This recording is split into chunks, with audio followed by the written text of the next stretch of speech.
Hello student, आज हम पढ़ने वाले हैं ट्रांसलेशन में हम आपको आज प्रेजेंट इंडेफिनिट टेंस के बारे में डिटेल से पढ़ाएंगे और आप उससे रिलेटेड जो भी क्वेरी होगा वो सारे आपका मैं क्लियर करूँगा। तो आइए मैं शुरुआत करता हूँ। फंडामेंटल टेंस के बारे में जान लेते हैं कि टेंस कितने प्रकार का होता है और कौन कौन सा टेंस होता है।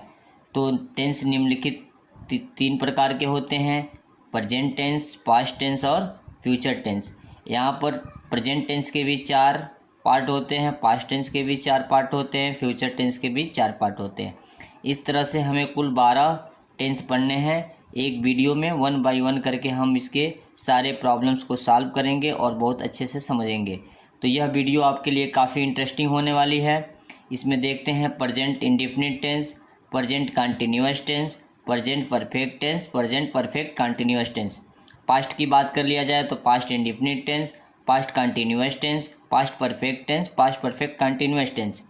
फ्यूचर की बात किया जाए तो future indefinite tense, future continuous tense, future perfect tense, future perfect continuous tense.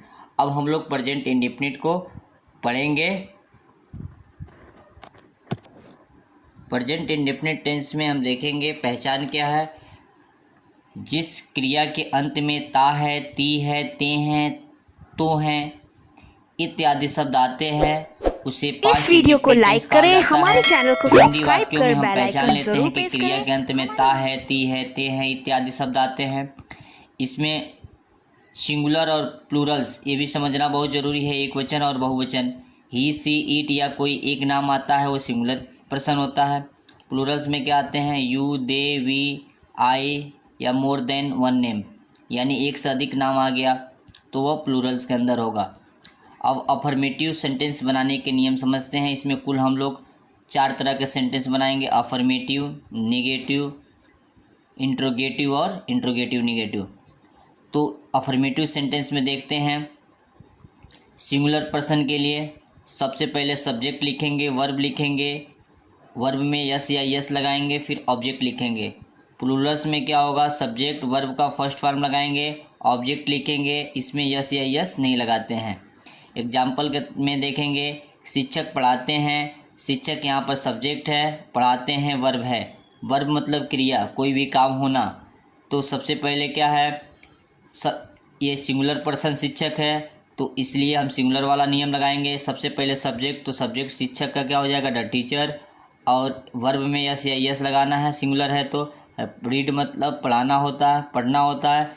Teach मतलब पढ़ाना होता है, तो टीच हो गया, उसमें ईएस लगा दिए तो इसका शिक्षक पढ़ाते हैं क्या होगा? The teacher teach. तुम रोज़ पढ़ते हो, तुम का अंग्रेजी यू हो गया, यू प्लूरल्स के अंदर है, इसमें यस या यस नहीं लगाना है क्योंकि ये प्लूरल्स है तो यू रीड डेली हो जाएगा। ओके, और भी एग्जाम्पल हमारे पास है, थोड़ा और डिटेल में समझते हैं। हम प्रतिदिन स्कूल जाते हैं, हम यहाँ सब्जेक्ट है, स्कूल क्या है? ऑब्जेक्ट है, और जाना क्या है? वर्ब है। तो we go to school daily. अब वी लगाए हैं, वी के साथ यस या यस नहीं लगाएंगे क्योंकि ये प्लूरल्स के अंदर आता है। यहाँ पर जैसे वैसे सेंटेंस है। आगे मैं स्कूल जाता हूँ, आई गो टू स्कूल। वह स्कूल जाती है, अब वह क्या है? सिंगुलर है। अब वह लड़की भी है, उसके लिए सी हो गया।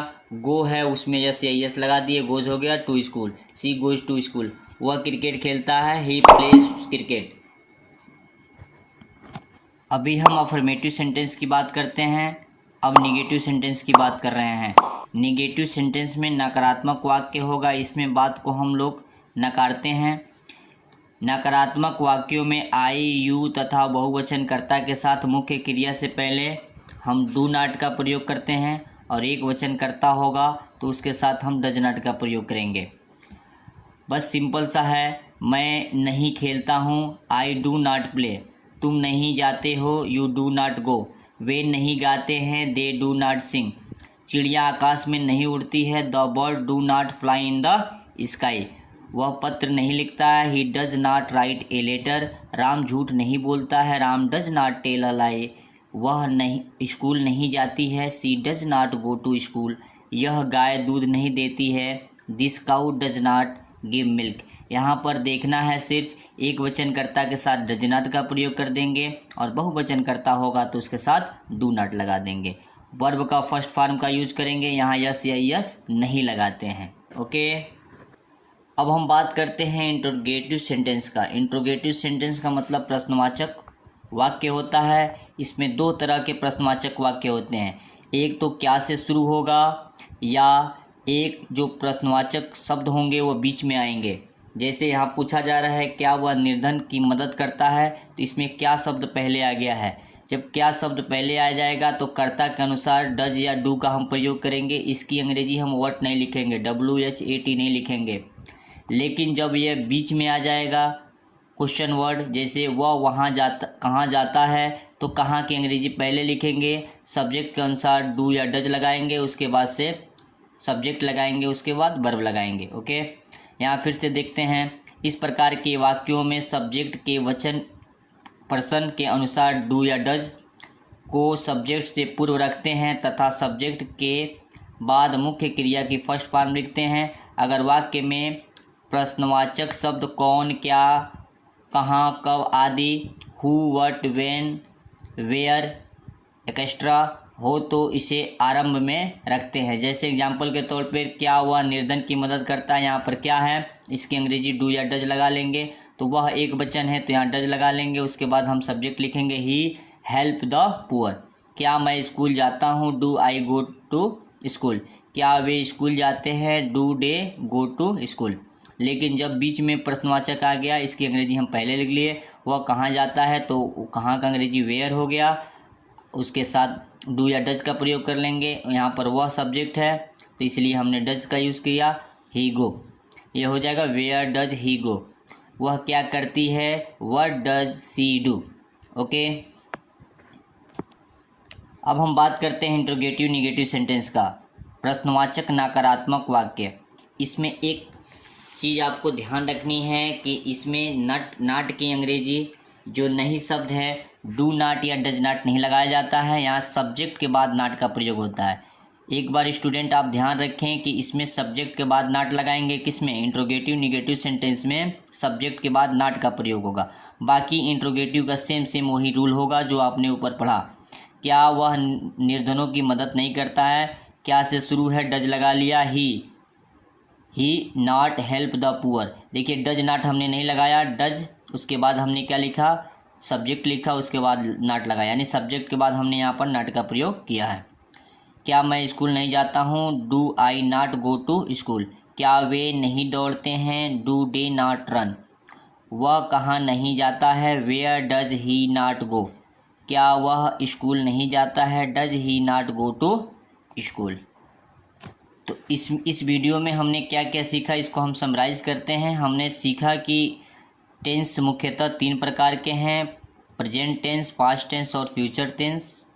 तीनों के चार प्रकार होते हैं, जिनमें से हम सबसे पहले प्रेजेंट इंडेफिनिट टेंस को हमने पढ़ा। उसमें 4 तरह के सेंटेंस बनाए जाते हैं। अफर्मेटिव सेंटेंस हमने पढ़ा, फिर हमने निगेटिव सेंटेंस पढ़ा, उसके बाद इंट्रोगेटिव सेंटेंस पढ़ा, इंट्रोगेटिव निगेटिव पढ़ा। इस पूरे वीडियो में समराइज़ यही था, इसका समरी। उसके बाद हम लोग एक्सरसाइज देखेंगे। एक्सरसाइज मैं आपको देता हूं, आप सॉल्व करके हमें कमेंट बॉक्स में बताएंगे। किसी प्रकार की कोई प्रॉब्लम होती है तो आप हमें कमेंट में बताएंगे कि सर हमें यहाँ बात समझ में नहीं आए, और ये जो मैं होमवर्क देता हूँ उसको आप प्रैक्टिस करिए और कमेंट में बताइए। अगर आपको प्रॉब्लम हो तो मैं आपको सॉल्यूशन इसका दूंगा। वह बाज़ार से फल लाता है, तुम इस पुस्तक को पढ़ते हो। बच्चे कक्षा में शोर करते हैं, वह अपनी सखी के घर जाती है। मैं अपने पिता के साथ दिल्ली जाता हूँ। हम गरीब की मदद करते हैं। वे अपने माता पिता का आदर नहीं करते हैं। वह अपने भाई के लिए स्वेटर नहीं बुनती है। राम और मोहन आपस में नहीं झगड़ते हैं। सीता अपनी माँ की आज्ञा का पालन नहीं करती है। Okay student,